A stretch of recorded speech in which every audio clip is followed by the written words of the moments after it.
Assalamualaikum, ya bertemu lagi dengan saya Reni Witulasari Sismi sebagai guru IPA kelas 7. Kali ini kita akan belajar tentang objek IPA dan pengamatannya.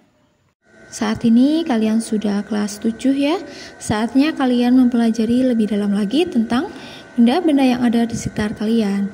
Benda-benda yang ada di sekitar kalian dapat dipelajari melalui pelajaran IPA. IPA adalah ilmu tentang segala sesuatu yang ada di sekitar kalian. Nah, segala sesuatu itu berarti berupa objek IPA.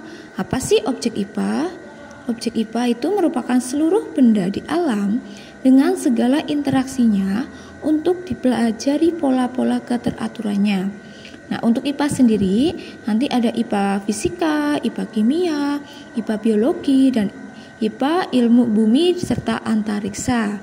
Untuk mempelajari objek IPA sendiri itu melalui pengamatan atau nama lainnya adalah observasi, di mana yang namanya pengamatan itu merupakan kegiatan menggunakan satu alat indera atau lebih untuk mengumpulkan informasi tentang sesuatu yang kita amati.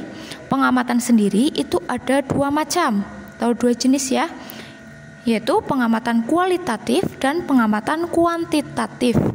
Untuk pengamatan kualitatif itu dilakukan dengan alat indera, contohnya daun berwarna hijau. Untuk pengamatan kuantitatif itu dilakukan dengan alat ukur, contohnya yaitu buku panjangnya 15 cm. Untuk mengetahui segala sesuatu yang ada di sekitar kita itu harus melakukan penyelidikan. Nah, proses atau keterampilan yang harus dikuasai dalam penyelidikan IPA khususnya, yang pertama yaitu pengamatan. Pengamatan di sini menggunakan panca indera. Panca indera diantaranya ada hidung, telinga, mata, kulit, dan lidah. Nah, tujuan dari pengamatan di sini adalah untuk mengumpulkan data dan informasi.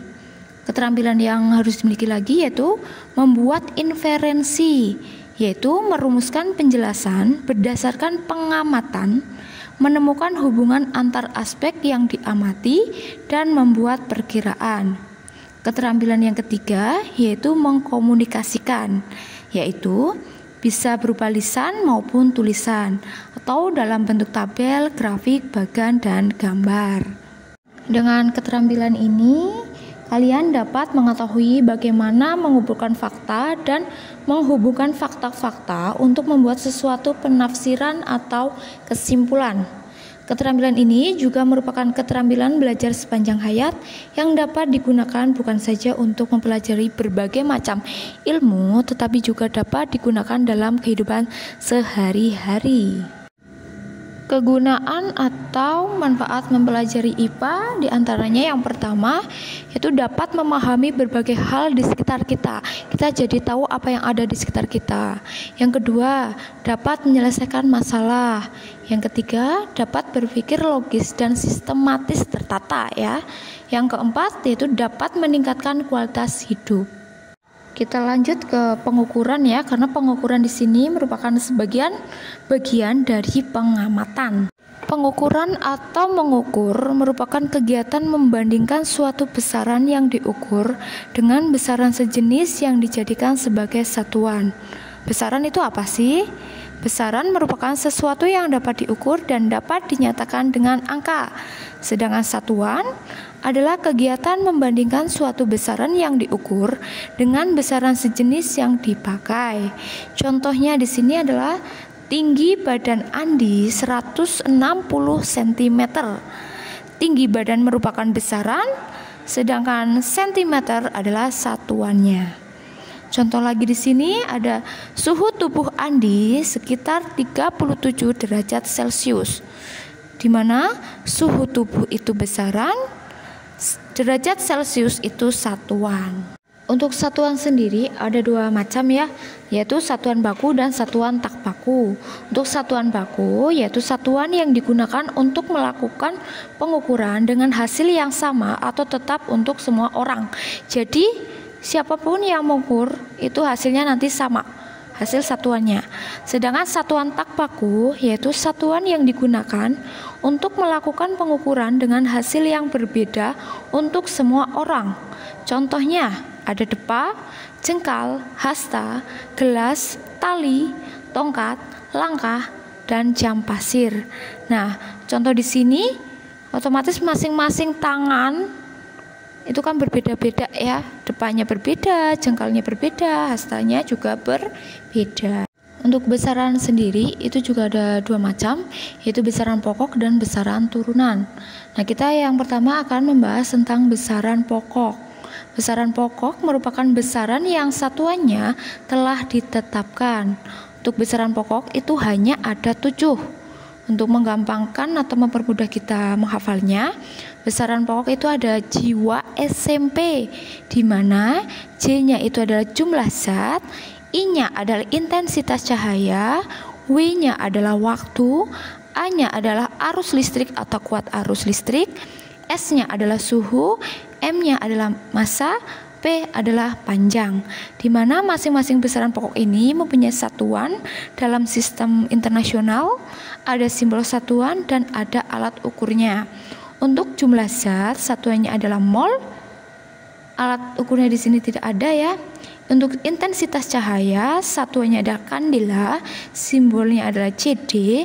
Alat ukurnya itu berupa candlemeter atau luxmeter atau light meter. Untuk waktu, satuannya adalah sekon, simbol satuannya adalah S, alat ukurnya adalah stopwatch.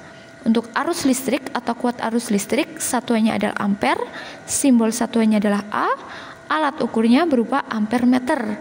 Untuk suhu, satuan SI-nya adalah Kelvin, simbol satuannya adalah K, alat ukurnya berupa termometer. Untuk massa, satuan SI-nya kilogram, simbol satuannya adalah kg, alat ukurnya berupa neraca atau timbangan. Untuk panjang, satuannya adalah meter, simbol satuannya adalah m, alat ukurnya bisa berupa misar, jangka sorong, maupun mikrometer skrup. Pada besaran pokok itu kan terdapat satuan ya. Nah, kita di sini akan mengubah atau mengkonversi satuan pada besaran pokok. Yang pertama ada panjang. Panjang tadi satuan SI-nya adalah meter. Nah, bagaimana jika dalam soal ditemukan satuannya bukan meter tapi dalam bentuk yang lain, sentimeter, kilometer dan sebagainya. Nah, untuk mengubah ke dalam satuan yang ingin ditentukan, kita menggunakan tangga satuan. Ketika turun nanti dikalikan 10, kalau turun 1 ya, kalau turun 2 berarti dikalikan 100 dan sebagainya. Kalau naik 1 kali berarti dibagi 10, kalau naik 2 kali berarti 100 dan sebagainya. Untuk panjang sendiri ada kilometer, hektometer, dekameter, meter, desimeter, sentimeter, dan milimeter. 1 meter itu sama dengan 100 cm, 10 cm sama dengan 0,1 meter. Cukup mudah ya. Nah, yang kedua ada massa. Massa itu juga bisa menggunakan tangga satuan. Sama ya, ada kilogram, hektogram, dekagram, gram, desigram, sentigram, dan miligram. Kalau di sini buku akan menjelaskan 1 ton itu sama dengan 10 kuintal. 1 kuintal itu ada 100 kilogram. 1 kilogram ada 1000 gram. Nah, 100 gram itu sama dengan 0,1 kilogram. Untuk selanjutnya yang ketiga ada konversi waktu. 1 hari itu 24 jam. 1 jam 60 menit. 1 menit 60 sekon atau detik. 1 jam 3600 sekon atau 3600 detik. Kita lanjut ke besaran yang kedua, yaitu besaran turunan. Besaran turunan merupakan besaran yang satuannya diturunkan dari satuan besaran pokok.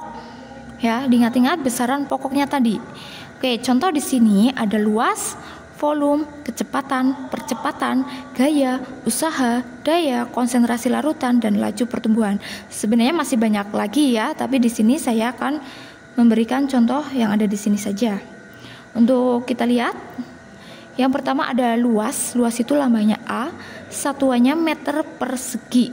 Nah, kita lihat luas itu berarti diturunkan dari satuan besaran pokok panjang, karena meter kita lihat besaran pokok yang satunya meter yaitu panjang. Untuk volume itu lambangnya V, satuannya meter kubik, berarti satuan volume itu diturunkan dari satuan besaran pokok panjang. Nah, kita lihat untuk kecepatan lambangnya juga V, satuannya adalah meter per sekon. Nah, di sini ada dua macam satuan ya, ada meter sama sekon. Berarti kita lihat pada satuan besaran pokok yang punya satuan meter sama yang punya satuan sekon. Nah, untuk kecepatan sendiri berarti satuannya diturunkan dari satuan besaran pokok panjang dan satuan besaran pokok waktu dan sebagainya di situ ya. Kalian bisa lihat, jadinya kalian tahu untuk gaya, usaha, daya dan sebagainya itu diturunkan dari satuan besaran pokok apa. Di sini kita juga akan belajar mengubah atau mengkonversi satuan pada besaran turunan. Yang pertama ada volume. Nah, untuk mengubah satuan pada volume ini kita juga bisa menggunakan tangga satuan ya. Ada kiloliter, hektoliter, dekaliter, liter, desiliter, sentiliter, dan mililiter. Sama ya dengan yang tangga satuan yang lain, ketika turun satu kali berarti dikali 10. Kalau naik satu kali berarti dibagi 10. Atau sama aja dengan 1 liter itu sama dengan 1 desimeter kubik. 1 meter kubik sama dengan 1000 liter. 1 sentimeter kubik sama dengan 1 cc. Perlu diingat-ingat. Nah, yang kedua ada kecepatan. Kecepatan sendiri tadi satuannya meter per sekon. Biasanya kalau di soal satuannya bisa berupa kilometer per jam atau meter per sekon. Kita lihat tergantung satuannya ya.